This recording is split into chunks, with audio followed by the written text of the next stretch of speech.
नमस्कार मित्रांनो, आर.एस. अकॅडमीमध्ये आपल्या सर्वांचं सहर्ष स्वागत आहे.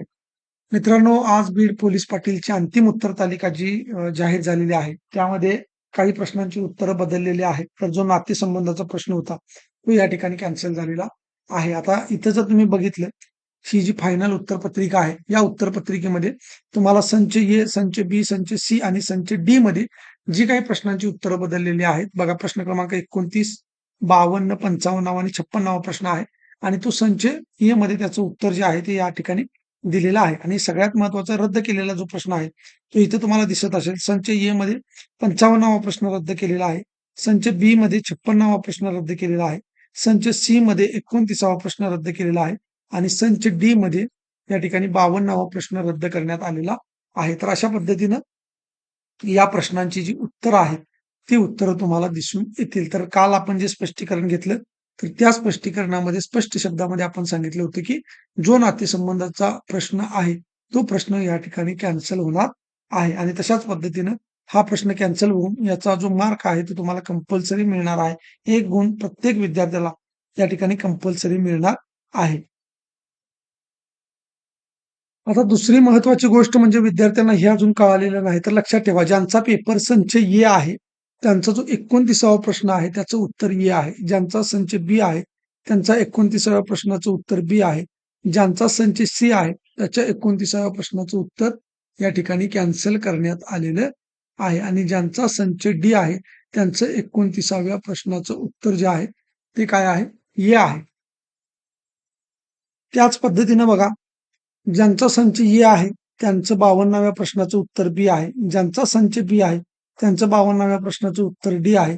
ज्यांचा संच सी आहे, त्यांचं 52व्या प्रश्नाचं उत्तर बी आहे आणि ज्यांचा संच डी आहे, त्यांचं मात्र 52वा प्रश्न या ठिकाणी कॅन्सल करण्यात आलेला आहे. तर अशा पद्धतीने मित्रांनो, हे चेंजेस झालेले आहेत. त्यानुसार तुम्हाला तुमची जी उत्तरपत्रिका आहे, ती तपासायची आहे आणि त्यानुसार तुम्हाला किती गुण पडतात हे बघायचं आहे. त्यानंतर सगळ्यात महत्त्वाची जी गोष्ट आहे ती म्हणजे मी तुम्हाला वारंवार प्रत्येक व्हिडिओमध्ये सांगत होतो, की सध्या मुलाखतीसाठी जे तुमचं चारित्र्य प्रमाणपत्र आहे किंवा वैद्यकीय तपासणीचं जे प्रमाणपत्र आहे, ते सध्या लागत नाही. तर स्पष्ट शब्दामध्ये त्यांनी म्हणलेलं आहे बघा, नियुक्तीसाठी पात्र असलेल्या उमेदवारांसाठीच पोलीस पडताळणी आणि वैद्यकीय तपासणी आवश्यक असेल आणि ती कार्यालयामार्फतच केली जाईल. मी त्या व्हिडिओमध्ये स्पष्टपणे तुम्हाला सांगितलेलं होतं, की ही जी तपासणी आहे, ही तपासणी स्वतः एस-डी ऑफिस मार्फत केली जाते. तिथले जे अधिकारी आहेत, ते अधिकारी तुम्हाला एक तारीख देतात आणि त्या तारखेला तुम्ही पोलिस स्टेशनला आणि याच्यामध्ये वैद्यकीय तपासणीसाठी जिल्हा रुग्णालयामध्ये या ठिकाणी तुम्हाला अ, येण्यास तारीख एक देतात आणि त्या तारखेला तुम्ही हजर राहायचं असतं आणि त्यांच्या समक्ष ते काय करतात, तुमची जी पडताळणी आहे ती करून घेतात आणि नियुक्तीचा अहवाल जो आहे तो पोलीस स्टेशनला जात असतो आणि त्यांच्या मार्फत मग तुमच्यावरती एखादा गुन्हा नोंद आहे किंवा नाही याची माहिती एस-डी-एम ऑफिसला प्राप्त होत असते आणि त्यानंतरच मग तुम्हाला नियुक्तीपत्र दिलं जात असतं.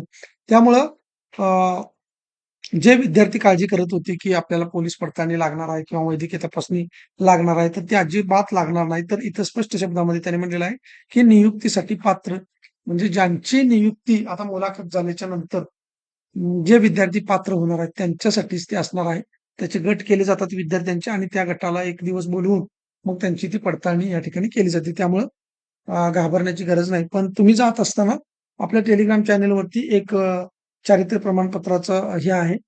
ते चारित्र्य प्रमाणपत्र तुम्ही अपलोड करून घ्या आणि गावातल्याच कुठल्याही व्यक्तीची त्याच्यावरती सही घेऊन गेलात, तरी ते चालणार आहे. त्यामुळे ही अपडेट तुम्हाला द्यायची होती. लवकरच मित्रांनो याची जी अपडेट आहे, ती अपडेट आता निकालची किंवा तुमची जी लिस्ट लागणार आहे, ती लिस्ट सुद्धा आज संध्याकाळपर्यंत या ठिकाणी लागून जाईल आणि मग तुम्हाला मुलाखतीच्या यादीमध्ये कोणाकोणाचं नाव आहे, कोणाकोणाला बोलवलं आहे ते कळणार आहे. त्यामुळं दिवसभर आज तुम्ही याची जी अपडेट आहे, ती अपडेट घ्यायची आहे. तर वेबसाईटवरती तुम्हाला ही जी वरती वेबसाईट दिसत आहे, bidapp.requireonline.in या वेबसाईटवरती इथं तुम्हाला दिसत असेल बघा वेबसाईटवरच्या कोपऱ्यामध्ये. तर या वेबसाईटवरती क्लिक करून तुम्हाला तुमचा रिझल्ट जो आहे, तो बघायचा आहे. तर एवढीच अपडेट होती. जर व्हिडिओ चांगला वाटला असेल, लाईक करा, सबस्क्राईब करा, जास्तीत जास्त विद्यार्थ्यांच्या पर्यंत शेअर करा आणि तुम्हाला किती गुण पडलेले आहेत लेखी परीक्षेसाठी ते तुम्ही खाली कमेंट बॉक्समध्ये सांगायला विसरू नका. धन्यवाद.